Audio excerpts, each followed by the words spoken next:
4% নয়, অবিলম্বে এআইসিপিআই অনুযায়ী বকেয়াসহ 39% ডিএর দাবি। সপ্তম পে কমিশন ঘোষণা, শূন্য পদে স্বচ্ছভাবে স্থায়ী নিয়োগ এবং অস্থায়ী কর্মীদের স্থায়ীকরণের দাবি নিয়ে সরকারি, আধা সরকারি কর্মচারী, ডাক্তার, নার্স, শিক্ষক, শিক্ষাকর্মীদের সংগঠনগুলির ডাকে 1 মার্চ বিক্ষোভ অবস্থানের কর্মসূচি নেওয়া হয়েছিল কলকাতার কলেজ স্ট্রিট চত্বরে। এই কর্মসূচিতে সরকারি ডাক্তারদের সংগঠন সার্ভিস ডক্টরস ফোরামের তরফে কি বলা হয়েছে, #লাইভ নিউজ বাংলায় থাকছে তার কিছু অংশ। সরকারি নিয়োগ প্রায় বন্ধ। প্রায় কেন, গত 10 বছরে পশ্চিমবঙ্গে সরকারি কর্মচারী করণিক বা অন্য ধরনের সরকারি কর্মচারী নিয়োগ কতটা হয়েছে আপনারা ভালো বলতে পারবেন। আমি তো দেখছি সবই বন্ধ হয়ে গেছে। সবটাই হচ্ছে চুক্তিভিত্তিক, 8,000 10,000 টাকা দিয়ে 12-14 ঘন্টা কাজ করানো।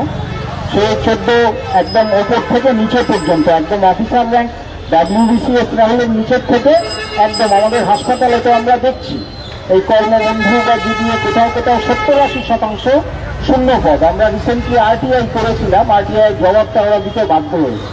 কাজে আমাদের ডিএ আন্দোলনের সঙ্গে এটাও একটা খুব ভ্যালিড পয়েন্ট।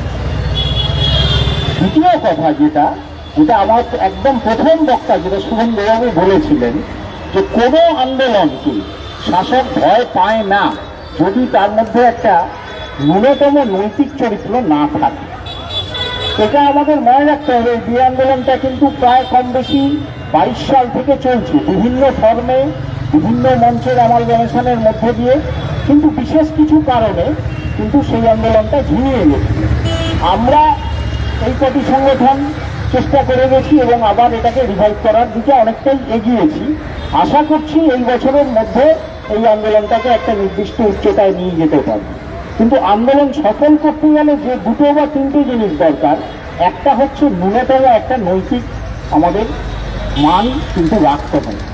দ্বিতীয়ত, আগের আন্দোলনটা বিপথে চালিত হওয়ার একটা বড় কারণ ছিল তাদের রাজনীতির অনুপ্রবেশ। রাজনীতির অনুপ্রবেশ বলতে আমি বোঝাচ্ছি বিশেষ রাজনৈতিক দলকে সুবিধা পাইয়ে দেওয়ার জন্য আন্দোলনটাকে সেই পথে পরিচালিত করার প্রচেষ্টা। এখানে কিন্তু আমাদের খুব সতর্ক থাকতে হবে, কারণ আমাদের আন্দোলনটা হচ্ছে কর্মী স্বার্থে, জনগণের স্বার্থে, কোনো বিশেষ রাজনৈতিক দলের স্বার্থে নয়। এটা আমি যারা আন্দোলনের কর্মকর্তা তাদের একটু মনে করিয়ে দিলাম। আর তৃতীয়ত যে কথাটা বলে শেষ করব, সরকার যেরকম আমাদের ভয় দেখাচ্ছে, এটা ঘটনা এখানে ওখানে অনেককেই ট্রান্সফার করেছে শিক্ষক মহাশয় বা সরকারি কর্মচারীদের এই গত আন্দোলনে গেছে। কারা ভয় দেখায়? যে সবচেয়ে বেশি নিজেরা ভয়ে থাকে। জনগণ থেকে যখন একটা সরকার বা রাষ্ট্র সম্পূর্ণ বিচ্ছিন্ন হয়ে যায়, তখনই তার হাতে 2টো অস্ত্র থাকে। একটা হচ্ছে ভয় দেখানো, আরেকটা হচ্ছে লোক দেখানো। কিছু যেটা বললাম, কিছু সব কিছু প্রতিষ্ঠিত ছেড়ে দেয়। কিন্তু এটা দীর্ঘদিন চলতে পারে না। পৃথিবীর ইতিহাস, ভারতের ইতিহাস, ওয়েস্ট বেঙ্গলের ইতিহাস সবই দেখিয়েছে যে এই উপায়ে একটা সরকার বা একটা রাষ্ট্র কিন্তু চিরদিন চলতে পারে না। আর শেষ কথা বলছি, 2026-এ কিন্তু সাধারণ নির্বাচন আসছে। ফলে এইটা কিন্তু আমাদের এই 1 বছর কিন্তু আমাদের হাতে খুব ভাইটাল সময়। আপনারা যারা এসছেন, এটা তো নেতৃস্থান নিয়োজন নিয়ে আজকের এই সভাটা হচ্ছে। এর পরবর্তীতে আমি অনুরোধ করব যারা আমাদের বিভিন্ন সংগঠনগুলির কর্মকর্তা, আন্দোলনটা ধারাবাহিকতা রাখার, প্রতি মাসে একটা করে অনলাইন হোক অফলাইন হোক মিট করার, এবং পরের কর্মসূচি কি হবে তারা যেরকম নিজেদের মধ্যে যোগাযোগ রাখবেন। যারা বিভিন্ন সংগঠনগুলির নেতৃস্থানীয়রা আছেন তারাও প্রতি মাসে সাধারণ সদস্য সমর্থকদের সঙ্গে যোগাযোগ রাখবেন। টার্গেট রাখুন, আমি এই সপ্তাহে 5 জন, এই সপ্তাহে 10 জনের সঙ্গে কথা বলবো।